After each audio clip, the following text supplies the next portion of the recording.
Salut tout le monde, bienvenue dans ce débrief de la qualification pour la Coupe du Monde 2026 Jeune Afrique. La Guinée recevait ici à domicile l'Algérie dans le groupe G ici pour le compte de la 8e journée de ce groupe ici.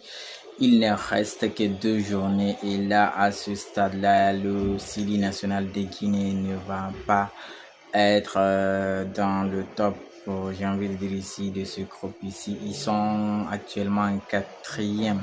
Premier, c'est Algérie, Mozambique ou Ouganda. Et là, Chili national, sa position est la position numéro 4 ici avec 11 points ici, à sachant qu'il ne reste que 2 journées ici et Mozambique, Ouganda sont à égalité de points ici, chacun 15 points ici. Algérie ici comptabilise à lui seul 19 points ici sur les 8 matchs. Algérie a 6 victoires, je crois, 2 nuls. Donc, ce qui fait que l'Algérie ici va être l'équipe ou la seule équipe qui va se qualifier directement dans ce groupe, puisque dans chaque groupe ici, c'est le premier qui est directement qualifié, le deuxième doit jouer des barrages et les barrages, c'est plus compliqué que cette qualification, j'ai envie de dire.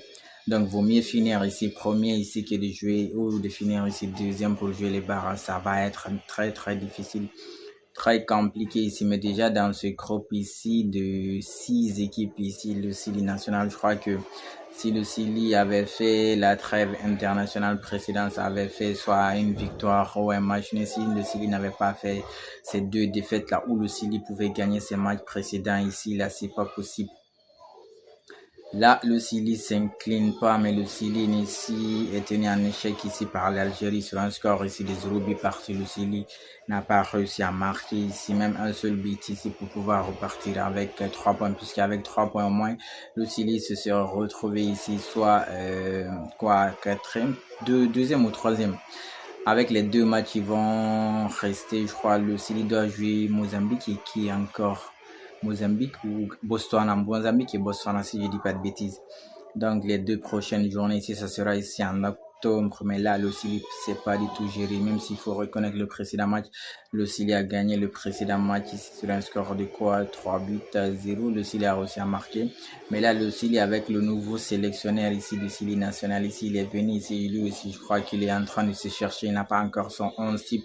Oui, il n'a pas encore les heures qu'il faut. Parce que là, le classement qu'il nous a sorti ici, cette composition d'équipe qui nous a sorti ici, je sais pas trop, mais bon, comme j'ai dit, c'est son début, mais je crois que jusqu'à présent, il n'arrive pas à trouver la place exacte ici d'Abdoulaye Touré. Abdoulaye Touré ici au Havre l'année passée en club en France, là-bas, c'est un 6. Mais là, le premier match ici, son premier match, c'était le précédent match où le Sili avait gagné le match.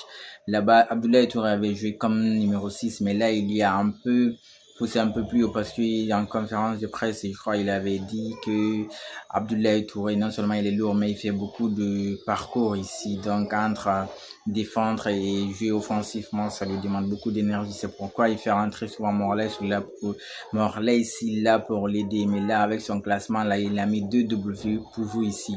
Mori Konaté ici et Sidibé Cissé ici. Donc, alors que Sidibé Cissé, c'était lui le 10 en fait. Mais là, c'est Sidibé Cissé qui forme le double ici, la paire ici, le pivot ici du Sili national.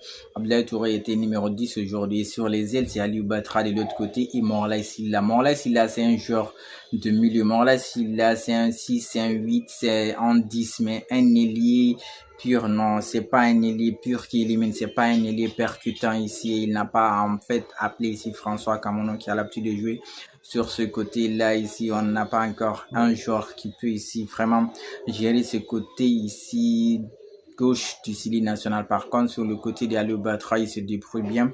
Il peut faire des débordements, des accélérations, mais de ce côté ici, le gars, il est encore brouillon, il a du travail, il doit être travaillé vraiment parce que là, lui, me donne ici les vibes de Vinicius lorsque Vinicius venait juste d'arriver au Real Madrid. Là, Aliou Batra doit travailler, il doit avoir un coach qui va le surveiller, qui va lui donner des consignes, comment évoluer au haut niveau parce que là, il a du talent, mais ça encore, c'est un talent brut, c'est un talent à travailler, j'ai envie de dire ici. Du coup, le Sili devant là-bas avec Serhou dire ici comme numéro 9. Lui ici, tu envoies les ballons, il peut marquer. Mais avec Morales, il peut pas t'éliminer, il peut pas bien. C'est comme Rafinha au Barça, j'ai envie de dire ici, sans vouloir les comparer. Mais Rafinha a toujours l'intention de rentrer dans le cœur du jeu ici et laisser vite ici le côté de l'ailier gauche ici. Du coup, ce que lui ici fait, il laisse carrément presque le côté libre là-bas et Isiaga Silla, donc il est avancé en âge, donc c'est quelqu'un qui n'a pas aussi les jambes d'un joueur de 20 ans ou 24 ans, donc il peut pas faire beaucoup d'efforts là-bas comme peut faire ici Baldé au Barça. Du coup, l'espace est vide là-bas, il n'y a pas trop d'occupation. Saïd Bassi, c'est comme j'ai dit, il est mieux quand il est 8 ici. On le voit en Espagne là-bas avec son club Leganés. Là où il joue mieux, c'est un peu devant. Mais là, il est utilisé comme pivot ici. La défense, c'est pas mal géré. Mokhtar Yakabi, top performance, j'ai envie de dire sa part ici, le joueur de Valence. À son côté, c'était Antoine Conte. L'autre latéral, c'est Dembo Silla. Il a fait des changements, mais bon. Le Chili a dominé ce match, il faut le reconnaître. Le Chili a eu le ballon, malheureusement, ils n'ont pas réussi à concrétiser. Alors qu'en première mi-temps ici, Algérie a été beaucoup plus dangereuse, a eu les actions les plus dangereuses, j'ai envie de dire ici, mais ils n'ont pas réussi à marquer. Sur une action là-bas où la passe qui a été donnée ici par Riyad Mahrez, on pensait que le ballon était sorti presque, mais Riyad Mahrez a réussi à envoyer le ballon extérieur ici. L'attaquant Saïd Berhama, il n'a pas réussi du tout à tromper ici Moussa Pempen Camara. On pensait que c'était hors jeu, mais c'est quand le ballon est sorti, l'arbitre a signalé corner. C'est là on s'est dit, wow, aussi Algérie avait réussi à marquer sur ce but-là. Heureusement, ils n'ont pas encaissé le Chili national de Guinée. Ils ont réussi à garder leur case inviolée, mais le Chili était dans l'obligation ici d'avoir ici les 3 points. La première mi-temps, j'ai pas trop compris ce que faisait le gardien du Chili national, Moussa Pempen Camara. À chaque fois qu'il avait le ballon, il perdait, il ralentissait, alors que le Chili avait besoin de jouer. Le Chili avait besoin de ces 3 points, mais garder le ballon, il a attrapé le ballon et puis il se couche, il perd du temps.